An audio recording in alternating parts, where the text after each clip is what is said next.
But you can see naman the body language of the president nung sumasagot siya, talagang nagbablush na eh. Oo. Kumbaga, of course, nasasaktan. Tao lang yan eh. Lalo pa nga ngayon, 3 taon ang natitira, sa loob ng 3 taon, pag hindi po kayo nagpakita na maganda rito, magagalit ang tao sa inyo. Alam mo, diretso yung kita, ano na lang ang natitira sa Pangulo? Anong natitira sa Pangulo? Dahil siya'y mabait. Yan. Yan. Yung malumanay ba? Totoo. Okay. Malumanay.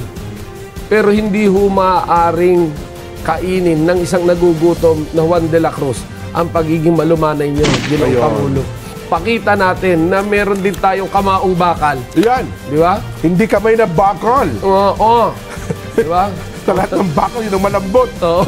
Kailangan po ipakita natin na meron tayong kamaong bakal. Gaya niyan, kapag may nagawa po ang mga tao sa paligid nyo, kaya malapit o malayo sa inyo, ay kailangan po sintensyahan natin. Yan. Di ba? So, balikan natin yung impaksa natin na yung trust rating at approval rating ng Pangulo. Totoo nga bang hindi nakaka-apekto sa kanya, bagamat yun ang kanyang sinasabi? Well, in a way, makaka-apekto yan. But of course, kailangan na strong ka, no?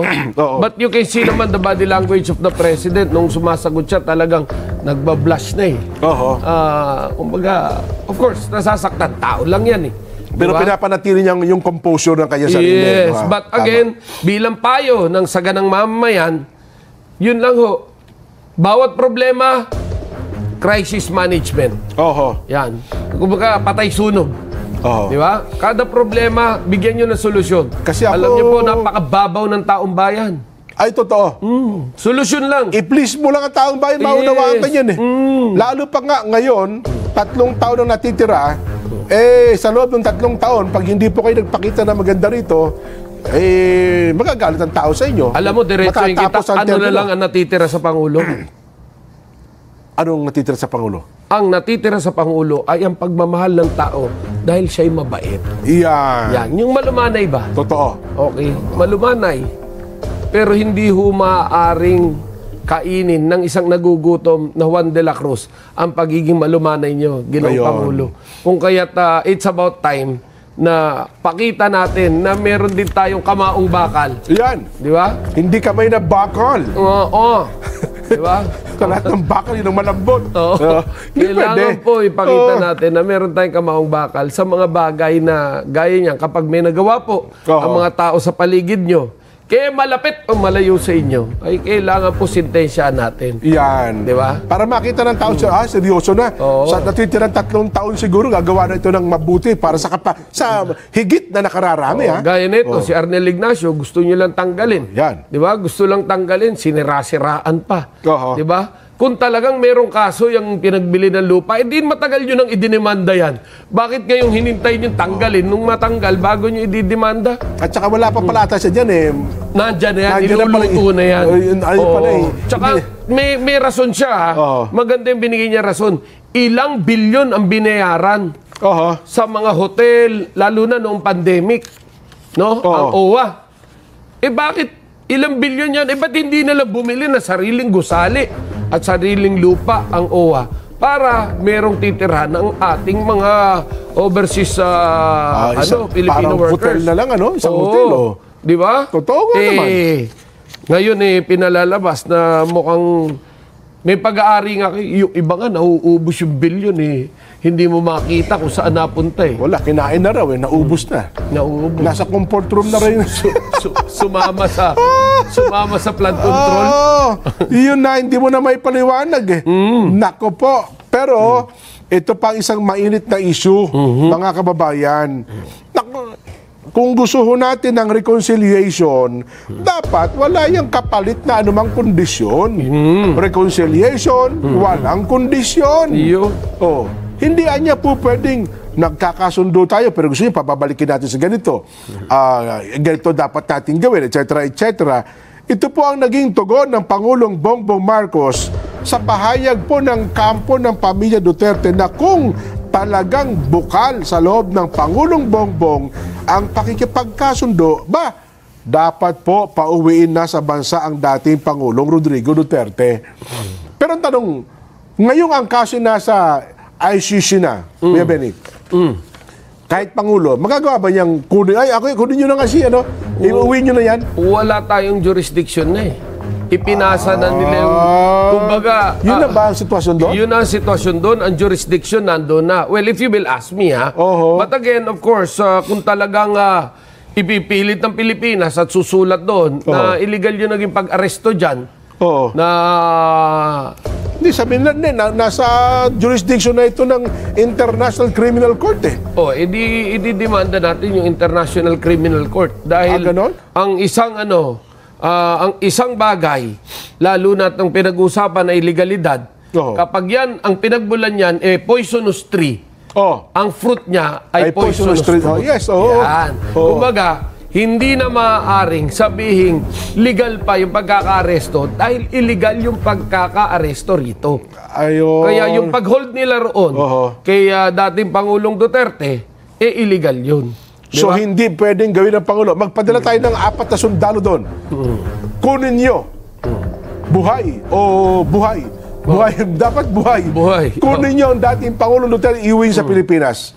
Hindi obra. Yung kulong din sila. Ganon? Doon. Bakit pinilit nila yun? Kasi yun ang nagiging kondisyon eh. So, aywan ko lang kung totoo nga bang itong ibinibigay na kondisyon. Well, ang nangyayari nga ngayon, kung makikita mo sa ngayon, sinasabi nga nila na pilit na nagkakaroon ng coercion, hindi coercion yung harassment doon sa mga tetestigo daw doon. Ganon? Yes, tayo nakatanggap. Sino na bato-bato, tsaka si... Hindi yun, yung mga kinuha rin nilang testigo sa... yung 40 mahigit ata. Sa Quadcom, di ba? Yung mga yun, pilit nilang gustong patestiguhin din doon sa ICC. Ayun. Di ba? Na kung hindi, ay kakasuhan dito. Meron man pala mga... Meron mga ganon. Akala ko yung pamilya ng mga sinasabing biktima, etc., dadalhin din doon sa ICC. Basically, malamang meron din padala doon. Malaking posibilidad yun. But what we're trying to say here is, yung mga gawa-gawa bang storya, pilit na ihahatid din doon sa ICC. Nakita naman natin, nangyari sa Quadcom, di ba, na hindi lahat credible yung binigay na statement. Merong mga gawa-gawa, gusto rin ata pati yun, ipadala sa ICC at yun ang maging testigo. Pero again, doon sa punto na, kasi yun ang nagpalutang ng reconciliation ng para baga ang kondisyon, sige, maniniwala lang kami na sincero ka sa iyong inaalok na reconciliation kung mapapauwi mo ang dating Pangulong Duterte mula sa Daig, papunta ng Pilipinas, parang imposible rin gawin ng Pangulo yun. Hindi, malabo yun. Wala naman talaga siya jurisdiction. So kahit gustuhin pa niya, kahit pag gustuhin niya, hindi niya mapapauwi Hindi niya na mapapauwi yun. Kaya ang di kidnapin niya doon. Yun. Dukutin niya doon saan, di ba pwede? Kung paano nila dinukot dito, ganun nila dukutin doon. Hindi ba pwedeng ganun yun? Hindi. Mas high-tech sila doon. Yun na nga lang, Hindi, baka naman nagustuhan na ng Pangulong Duterte doon. Masarap ata buhay ron At saka walang sabi niya, mas okay dito. Yun nga lang, wala akong kakwentuhan dito. Wala akong makakita. Wala niya si Kuya Bongo dito. May boses ba tayo? Tingnan nga natin. Meron ba tayo dito? Direct? Yung naging pahayag ng Pangulong Bongbong sa bagay na ito? Ayun, sabi ko na sa inyo. Hindi ko may kibo itong aking makakaharap sige nga, panoorin natin. No. That's not how reconciliation works. You don't put conditions to reconcile. If you're sincere, you want to reconcile, let's sit in front of ano ba talaga problema? Paano nangyari ito? Tanggalin natin ang problema. Pero sasabihin mo, hindi ako makikipag-usap hanggang ibigay mo sa akin ito. Wala pupuntahan na. Yeah, and that condition tapos na. That's not reconciliation. Bring SPR That's not even a negotiation. That's demanding. Those are setting conditions. That, So, ano sasagutin ng kabila? Etong gagawin mo, sasagutin mo, hindi, gagawin ko yan kung gawin mo naman ito. Wala nang pupuntahan yun. Tapos na ang usapan. E di sa isipin ko lang, lahat ng hiningi mo, lahat ng hinanakit mo, kung kaya ko ayusin, di ayusin ko para tapos na to. Ayoko nga ng kaaway. Yun nga yung hinanakit eh. Ayun. Ayun nga yung hinanakit. Malinaw. Kung ano yung hinanakit mo, di ayusin ko. Para guys, yun nga yung hinanakit eh. Na ipakulong yung amay. Di ba na... Pero teka lang, ang nag-offer na reconciliation ang Pangulo di ba? Oo nga, bakit ganun? Di ba? Parang ganito eh. Binatukan mo yung bata.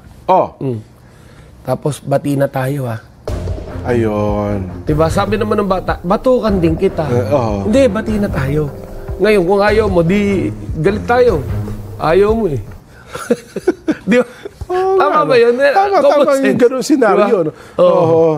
Hindi, ako doon, aywan ko lang kasi yung nagpalutang ng kondisyon, hindi naman ang pamilya Duterte.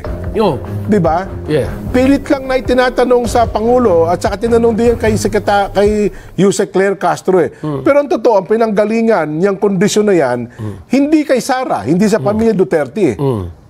Narinig ko ata yung kay Senador Bato o kung sino man na kung talagang sincero anyang iniaalok na reconciliation, meron na anyang ganito.